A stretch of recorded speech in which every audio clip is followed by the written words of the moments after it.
सज्जनों, आज हम रामायण के एक अद्भुत प्रसंग की चर्चा करते हैं जिसको सुनने मात्र से भक्ति का प्रादुर्भाव मानव के हृदय में हो जाता है। ये बहुत ही मानस का मार्मिक प्रसंग है। वनगमन के समय जब भगवान श्रृंगवेरपुर पहुंच गए हैं तो केवट का जब नाव से पार हो रहे हैं तो केवट के प्रसंग की चर्चा आज आपके बीच में रख रहे हैं और निश्चित ही आप लोगों को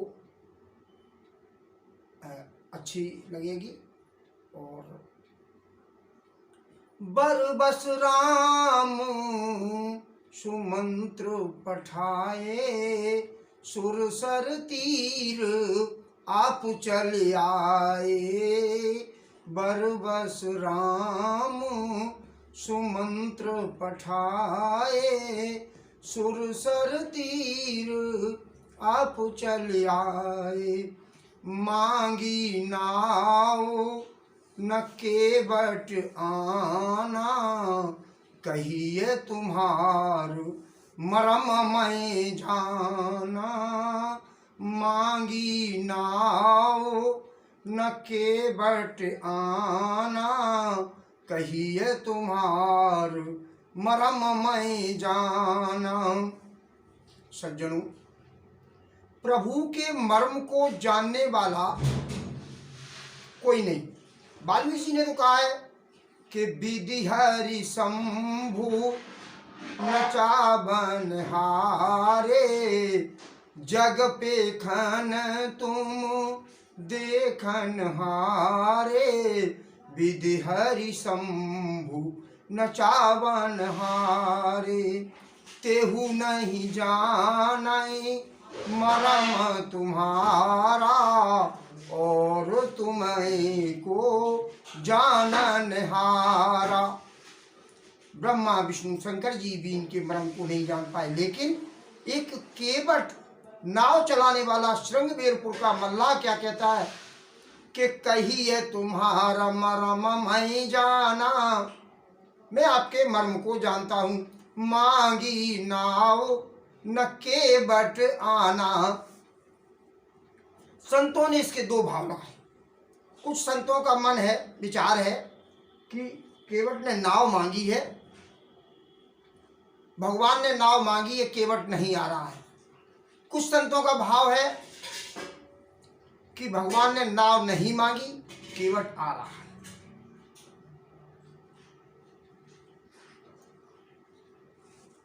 एक प्रसंग ये है कि केवट कहता है हम आपके मर्म को जानते हैं। मर्म क्या है भगवान का? मानस में कई जगह ऐसा प्रसंग आया कि भगवान के मर्म को कोई नहीं जानता। जहाँ भी मर्म शब्द का प्रयोग किया गया वहाँ नकारात्मक भाव ही हमेशा आया है। उमा मरम यह काहू न जाना, लक्ष्मण हूँ यह मरम न जाना। मास दिवस कर दिवस भा, मरम न जाने कोई। लेकिन मानस में दो प्रसंग ऐसे आते हैं जो कहते हैं कि हम आपके मर्म को जानते हैं। पहला प्रश्न केवट का, केवट कहता हम आपके मर्म को जानते हैं। और एक प्रसंग प्रयागराज में भरद्वाज मुनि जी कहते हैं भरत जी से कि जाना मरम नहात प्रयागा, मगन होई तुमरे अनुरागा। देखिए क्या मर्म है भगवान का जो केवट कह रहा है हम जानते हैं। एक मर्म तो गोस्वामी जी ने क्लियर कर दिया। केवट जिस मर्म को जानता है, केवट कहता है कि छुअत शिला भई नारी सुहाई, पाहन तेन काठ कठिनाई। तरनी पुन घरनी हुई जाई, बाट पर मोरी नाव उड़ाई। बोले आपके चरण कमल की रज के स्पर्श मात्र से एक शिला स्त्री बन गई, एक पाहन काठ की ये हमारी नाव है। अगर ये कहीं स्त्री बन गई तो हम तो किसी काम के नहीं रहेंगे। यही प्रतिपालहूँ सब परवारू, नहीं जानत कछु और कबारू। इसके अलावा मेरे पास कोई काम धंधा भी नहीं है, केवल इसी से अपने परिवार का भरण पोषण करता हूँ। इसलिए कह रहा है, एक मर्म तो गोस्वामी जी ने क्लियर लिखा है। केवल कहता है चरण कमल रज कौ सब कहीं, मानस करनी मूर कछुआई। आपके चरण कमल की रज को सब कुछ ये कहते हैं, सब लोग कहते हैं कि ये मनुष्य बनाने वाली दवा है इसमें, इसलिए हम आपको ऐसे तो पार नहीं होने देंगे। और हम आपको अच्छी तरह जानते हैं। क्या मर्म जानता है केवट का? विभिन्न संतों ने अपना अपना मत दिया। एक संत का भाव है, केवट पूर्व जन्म में कछुआ था, भगवान क्षीर सागर में शयन कर रहे थे। एक बार केवट पैरों की ओर जब राम जी भगवान के चरण कमलों का स्पर्श करना चाहता था, लक्ष्मी जी ने हटा दिया। सिर की तरफ गया, भगवान का दर्शन करना चाहता था, शेषनाग ने फुसकार मार दी। दुखी होकर के चला आया। नारद जी आ गए। नारद जी ने देखा बहुत दुखी है। नारद जी ने कहा, आप दुखी ना हो, त्रेता युग में आप गंगा के किनारे केवट बनेंगे, और उस समय जब भगवान को वनवास होगा तो आप इनके पैर पखार लेना। जब तक पैर न पखार पाओ तो पार नहीं उतरने देना। इसलिए केवट कह रहा है कि कही है तुम्हार मरम मैं जाना, मैं आपके एक मरम को जानता हूँ। एक संत बोले, दूसरा भाव ये है कि एक जन्म में केवट बहेलिया था, रोज पक्षियों का वध करने जाता था, एक ऋषि के आश्रम के सामने से गुजरता था। ऋषि ने कहा, ये कैसे माने, कैसे सुधरेगा। एक दिन ऋषि ने कहा, भैया तुम बहुत अच्छे पक्षी पकड़ते हो। बोले, हाँ। क्या 4 पैर की चिड़िया पकड़ के ला सकते हो?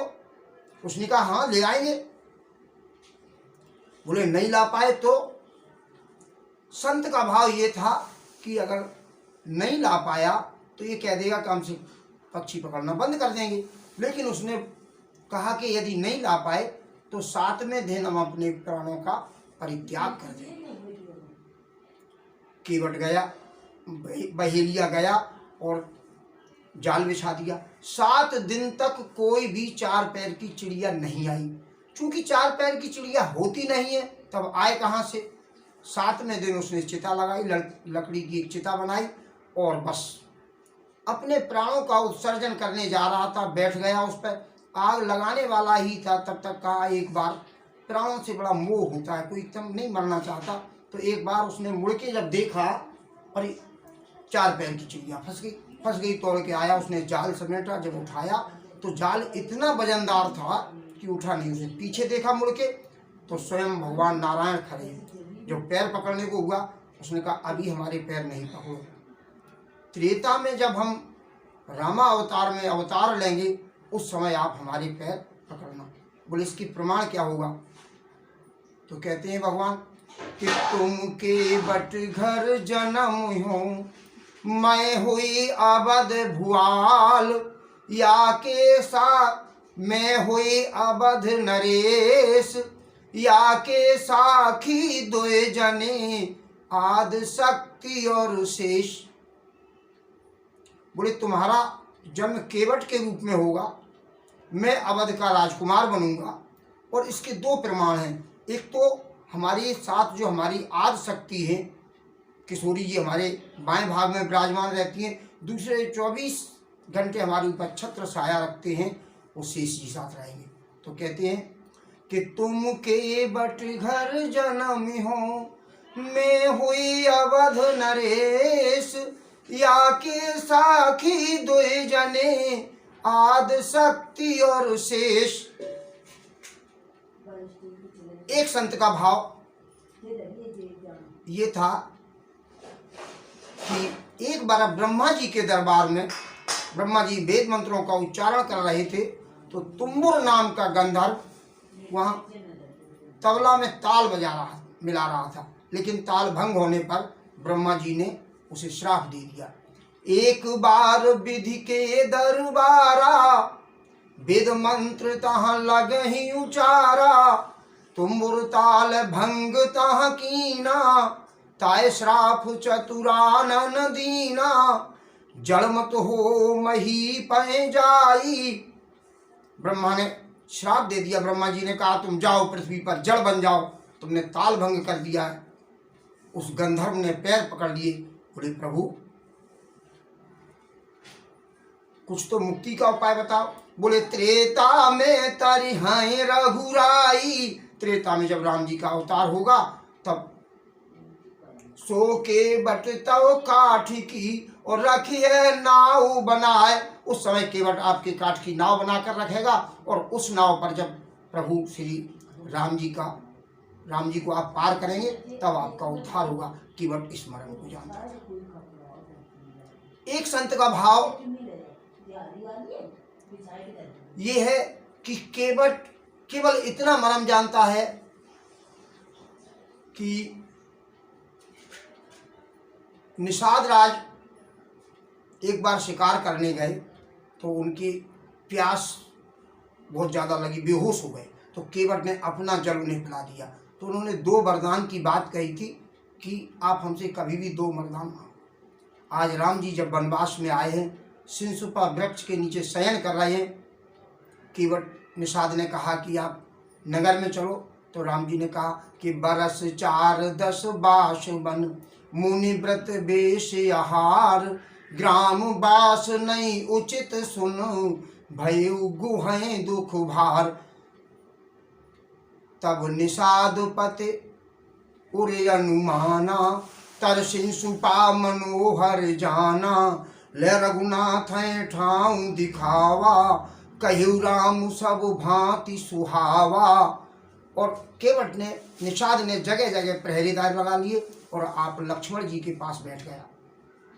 जानकी जी को राम जी को जब भूमि पर शयन किए करते हुए देखा तो निषाद राज दुखी हो गया और कहता है लक्ष्मण जी से कि के कई नंदन मंदमती, कुटिल कठिन कुटिल पन कीन, जेहि रघुनंदन जान किए, सुख अवसर दुख दीन।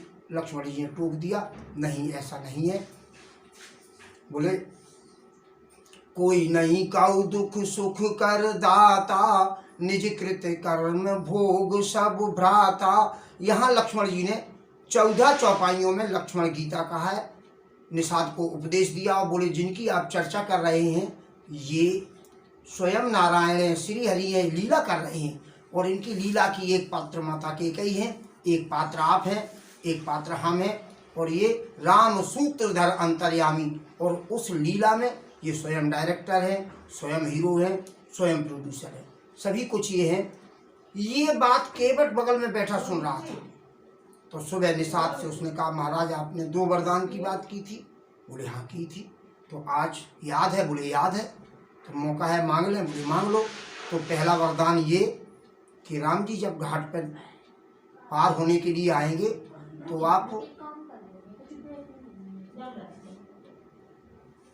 तो आप जो है सभी नाव वालों को मना कर देंगे, घाट पर केवल हमारी नाव रहेगी।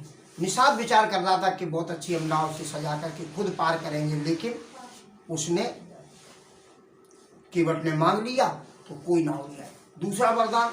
दूसरा वरदान ये कि हम और जब हम राम जी के पैर पखारेंगे, पैर धोएंगे, तो हमारे और राम जी के बीच में जो वार्ता होगी उसमें आप मौन रहेंगे, बिल्कुल बोलेंगे नहीं, कुछ भी नहीं कहेंगे। निषाद वचनबद्ध हो गया और आज केवट बैठा है, उसे रात को ज्ञान मिल गया कि साक्षात श्री हरि हैं, नारायण है। तो कह रहा है कि कहिए तुम्हारा मरम मैं जाना, मैं आपके मरम को जानता हूँ। एक संत का भाव ये है कि केवट कह रहा है प्रभु से आप तमसा नदी के किनारे सबको सोते हुए छोड़ के आए हो, वो लोग सब जग गए होंगे और आपको ढूंढ रहे होंगे। राम राम कह चौं दिस धावें, रथ कर खोज कतहु नहीं पावें। वो ढूंढते ढूंढते जब संगमेरपुर आएंगे और जब पता लगेगा कि इसी ने केवट ने प्रभु को पार किया है तो वो हमारी पिटाई लगाएंगे। तब फिर इसलिए हम आपको पार नहीं जाने देंगे, आप यहीं विश्राम करें। एक संत का भाव नहीं बोली। दूसरा भाव ये है कि महाराज दशरथ ने आपको वनवास नहीं दिया है, आप तो स्वेच्छा से वनवास आए हैं। महाराज ने नहीं अपने मुंह से कहा है कि आप वन चले जाओ, आपने तो केवल उनकी मनोभाव को पढ़ा होगा। इसलिए उन्होंने तो आदेश ये दिया है कि वन दिखाए सुर सर हनवाए और फिर गए दिन चार। उनका आदेश तो ये वन दिखा करके सुरसरी स्नान करके वापस ले आओ। अब आप वापस नहीं जा रहे। यदि हमने पार कर दिया तो हमने, महाराज हमारे सम्राट हैं, हमने उनका नमक खाया है तो हम उनके साथ अन्याय नहीं कर सकते, नहीं तो हमको दंड मिलेगा, इसलिए हम पार नहीं करेंगे। खैर संतों के अलग अलग भाव हैं। उन्होंने केवट ने एक बात शर्त रख दी, यदि आपको पार जाना है तो हमारी एक शर्त है। शर्त क्या है? शर्त ये है कि हम आपके पैर धो करके ही नाव चढ़ाएंगे। पद कमल धोई चढ़ाए नाव न नाथ उतराई चहूं। हम चरण कमलों को धो करके ही नाव पे चढ़ाएंगे, उतराई नहीं चाहते हैं। मोहे आन राउर मोहे राम राउर आन दशरथ शपथ सब साची कहूँ। मुझे राम जी आपकी सौगंध है, दशरथ जी की शपथ आपके पिताजी की सौगंध है, मैं सत्य कह रहा हूँ। बरु तीर मारे लखन पे जब लग न पाए पखारे हों, तब लग न तुलसीदास नाथ कृपाल पारे उतारे हों। सज्जनों, चूंकि ये ज़्यादा लंबा हो जाएगा प्रसंग, इसलिए आज वाणी को यहीं विराम देते हैं। कल इसके आगे की कथा सुनाएंगे। केवट का प्रसंग बहुत बड़ा है, इसलिए कल शेष भाग हम कल इसी समय पुनः चालू करेंगे, पुनः प्रारंभ करेंगे। हमारा आपसे निवेदन ये है कि आप अधिक से अधिक लाइक करें, सब्सक्राइब करें और इसे सुनें, सुनने का आनंद लें। इस पूरे प्रसंग को सुनने के बाद आपके मन में निश्चित ही भक्ति का प्रादुर्भाव होगा और आगे का प्रसंग आप कल इसी समय इसी चैनल पर सुनने को मिलेगा। बोलो जय जय सीताराम।